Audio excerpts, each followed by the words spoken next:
7, please. I'm asking a question which was a concern of many constituents in the 3rd District, the 4th, the 5th. They call all the time, and most of the time they got me. There were seniors who are concerned about their properties. Some own their properties, and the property taxes are so high, they are losing their property. They have paid for their homes, and this is one of the biggest concerns that we have now because of the property taxes. A lot of the taxes are coming from homeowners and some for sale. I would like to ask both panelists, what do you think you can do to help the citizens here on their property taxes? You all got that question.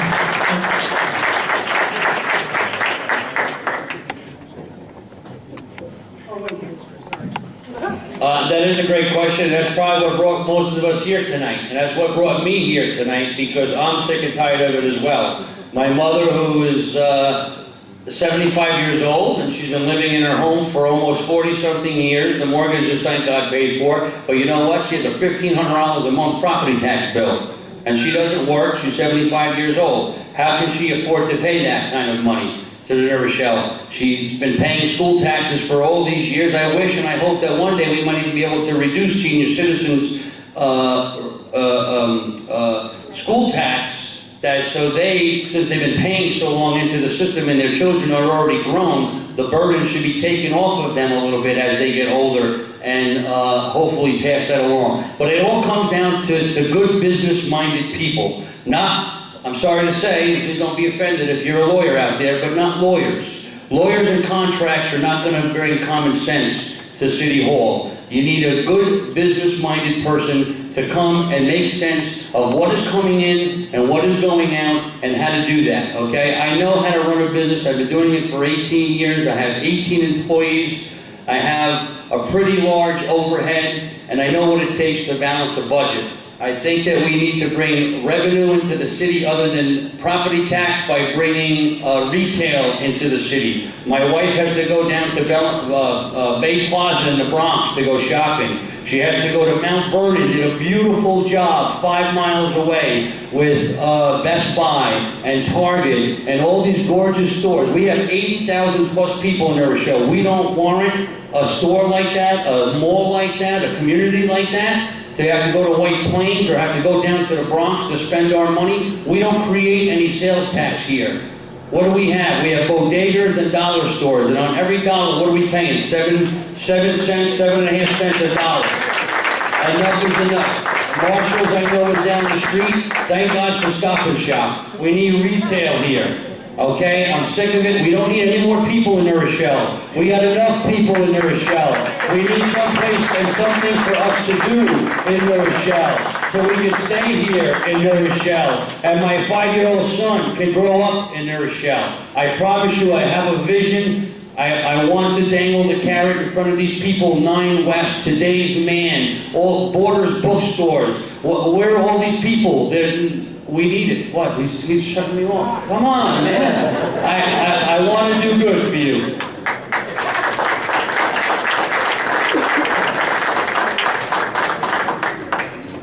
Well, to answer your question, I'm going to give you a real answer. I'm going to let you know what my plan is.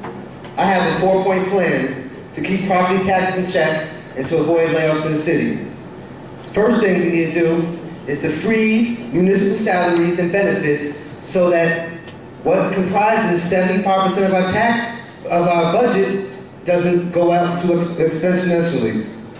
Secondly, we need to shore up our commercial base.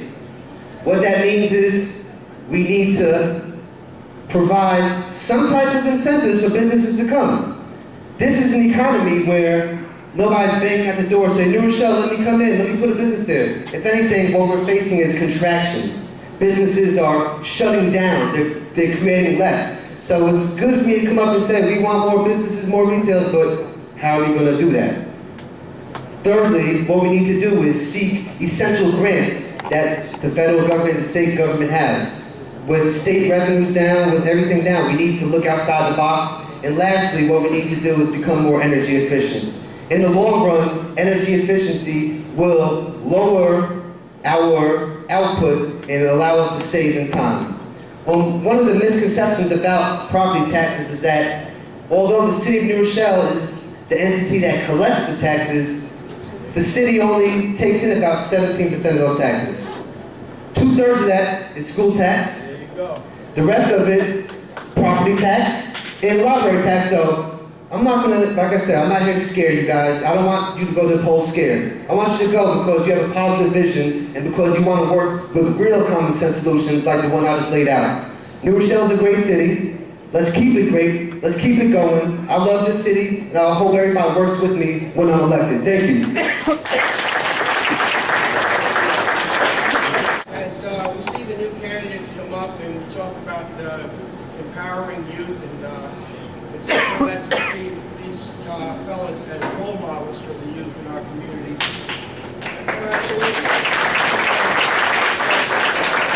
There's always a but. So I look in and I look at what I can read about candidates, and as far as role models, Mr. Rice's MySpace page, he touts a book called 48 Laws of Power. Some of these laws being conceal your intentions, get others to do the work for you, but always take the credit, infection, avoid the unhappy and unlucky, learn to keep people dependent on you, pose as a friend, work as a spy, do not commit to anyone, strike the shepherd and the sheep will scatter. I'm just concerned that this probably sends a bad message to the youth, and I'd like to know to each of you how you plan to promote yourselves without these kind of tactics in a positive and inclusive kind of way, giving credit to those who step forward in whatever capacity, even if it's the smallest capacity, making sure they realize that their efforts are appreciated. Thank you. Oh, that's that works. That's a good question. You've been doing your homework, man.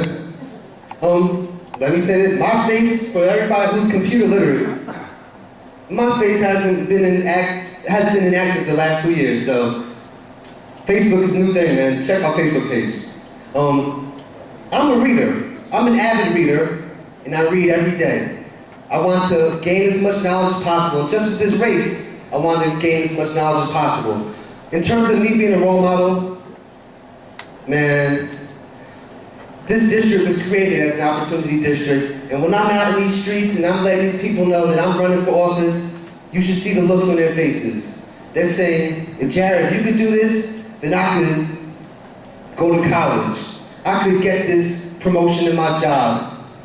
I could be a lawyer one day. That's what it's about. It's not what I say, it's who I am. I have a young family, I have my wife, I have my daughter, and what I'm about is bringing my daughter in this world in a way where she can respect herself, and also in a way where others can respect her. My daughter means everything to me. And for you to allude that I might not be a good role model, you obviously don't know me, and I would encourage you to sit with me instead of looking at my MySpace page, and we can actually sit and have a conversation, and you can get to learn more about me. That's one book of thousands that I've read, and I hope that the crowd doesn't judge me because I read a book. No, I didn't write the book. I read it. It's a book that I read. Say it again? Yes, I like that book. It's a good book. There's a lot of information in it. Yeah, I don't quote every book that I read on my. Well, I love to read, so me and you are two different people. No, sir, I'd just like to say that, not in an accusatory way of anything, but as if I could see... Yeah, that was just an odd question. I You just answer. want to say, if I can see this, people who are certainly much more literate on the computers would come across that and they may see that as the image you're portraying. Yeah, actually, the bad image today is the gangster rap music, the guns, the shoot 'em up. That's the image that's bad for these youth today. What I'm about is positivity. I'm about education. I'm about future. I'm about family. Look at me, the person. Look at my life. Look at what I do. I help people on a daily basis as an attorney. I'm a criminal defense attorney, and you should see what I see on a daily basis in Mount Vernon. Look at me, the person. That's all I have to say about that. That was an odd question, though. As far as role models go, I think, the closest role model for me would be my father. That's right. I love him, I miss him, he's been gone 17 years now, but I will never forget him and what he did for me. And I was very fortunate to grow up with a lot of good people, surrounded by a lot of people that love me, and I use those people close to me are my role models.